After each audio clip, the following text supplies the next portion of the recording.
20 जनवरी को Donald Trump शपथ लेने वाले हैं और बाइडेन का कार्यकाल प्रेसिडेंट के रूप में खत्म होने वाला है।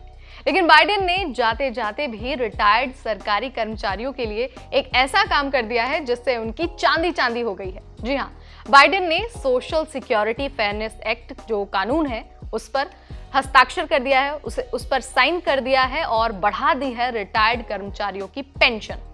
इस कानून की मदद से रिटायर्ड सरकारी कर्मचारियों जैसे कि टीचर्स, फायर फाइटर्स और जो पुलिस वाले हैं उनकी रिटायरमेंट के बाद वाली पेंशन बढ़ जाएगी। तो चलिए फटाफट से डिटेल में आपको सारी बातें बता देते हैं और समझा देते हैं, लेकिन सबसे पहले जान लेते हैं कि आखिर ये सोशल सिक्योरिटी क्या होती है और ये जो कानून है वो क्या है। Hi everybody, I am Neha Upadhyay and you are watching NBT tech add.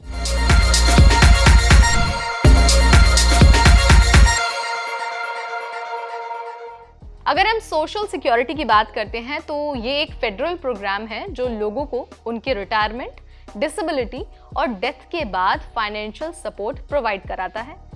Social security fairness account यानी SSFA की अगर हम बात करते हैं तो ये एक ऐसा सिस्टम है जो सोशल सिक्योरिटी के बेनिफिट्स को ज्यादा फेयर बनाता है और ज्यादा इक्विटेबल बनाता है, खासकर उन लोगों के लिए जो कुछ स्पेसिफिक सर्कमस्टांसेस में काम करते हैं और जिन्हें ट्रेडिशनल सोशल सिक्योरिटी सिस्टम का पूरा बेनिफिट नहीं मिल पाता है। अब आप सोच रहे होंगे कि बाइडेन ने साइन तो कर दिया इस कानून पर, लेकिन कितनी पेंशन बढ़ेगी?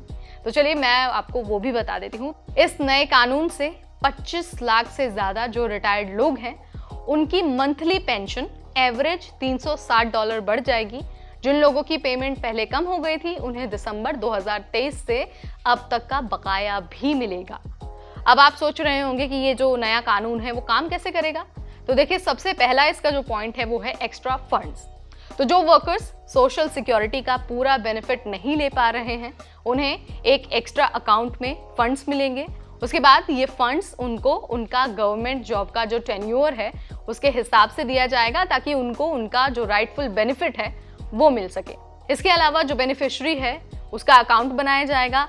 गवर्नमेंट इस अकाउंट को ट्रैक करेगी और जब भी वो वर्कर्स रिटायर होंगे उन्हें उनके टोटल कंट्रीब्यूशन के हिसाब से एक्स्ट्रा बेनिफिट्स भी दिए जाएंगे। इसके अलावा जो कैलकुलेशन है वो भी बहुत फेयर होगा, यानी कि SSFA का जो सिस्टम है वो ये इंश्योर करेगा कि वर्कर्स को उनकी कंट्रीब्यूशन और काम के हिसाब से ज़्यादा फेयर और इक्विटेबल बेनिफिट्स मिले। अब आपको ये भी बता देते हैं कि इस कानून के जो बेनिफिट्स हैं, जो लाभ हैं, वो क्या होने वाले हैं। तो देखिए, सबसे पहला तो जो बेनिफिट होगा वो फेयरनेस का होगा, यानी कि हर वर्कर के लिए उनके काम के बदले उनको इक्वल पेंशन। ये सिस्टम इंश्योर करेगा कि कोई भी वर्कर, चाहे वो गवर्नमेंट सेक्टर में हो या फिर किसी और जॉब में, अपने काम के लिए फेयर रिवॉर्ड्स पाए, यानी कि जो वो काम करते हैं उसके बदले जो उनको पैसा मिलता है वो फेयर तरीके से और बिना किसी बायसनेस के उस व्यक्ति को मिले। इसके अलावा इसका जो बेनिफिट है वो ये भी है कि सोशल सिक्योरिटी को हर किसी व्यक्ति तक एक्सेसिबल बनाया जाएगा। जो वर्कर्स अपने कंट्रीब्यूशन के बाद भी पूरे बेनिफिट्स नहीं ले पा रहे थे, अब उनके लिए ये एक बेटर सोल्यूशन हो सकता है। और साथ ही जो रिटायरमेंट के बाद की सिक्योरिटी होती है वो भी इस कानून के जरिए इंश्योर किया जाएगा। ये वर्कर्स के लिए फाइनेंशियल स्टेबिलिटी प्रोवाइड करेगा, स्पेशली उनके लिए जो गवर्नमेंट जॉब्स में काम करते हैं और अपनी सेवाएं देते हैं। तो मुझे लगता है कि बाइडेन ने ये जो इस कानून पर जो हस्ताक्षर किया है उसकी वजह से लाखों लोगों को फायदा होने वाला है और जाते जाते भी बाइडेन सभी लोगों के लिए एक गुड न्यूज़ दे गए हैं जो गवर्नमेंट सेक्टर में काम करते हैं और जो रिटायर होने वाले हैं। अगर आपको ये वीडियो पसंद आया और आपको लगा कि इससे आपकी जानकारी में इजाफा हुआ है तो इसे लाइक और शेयर करना बिल्कुल ना भूलें। इस वीडियो में फिलहाल इतना ही। तब तक मुझे यानी नेहा को दीजिए इजाजत। Keep watching NBT tech add.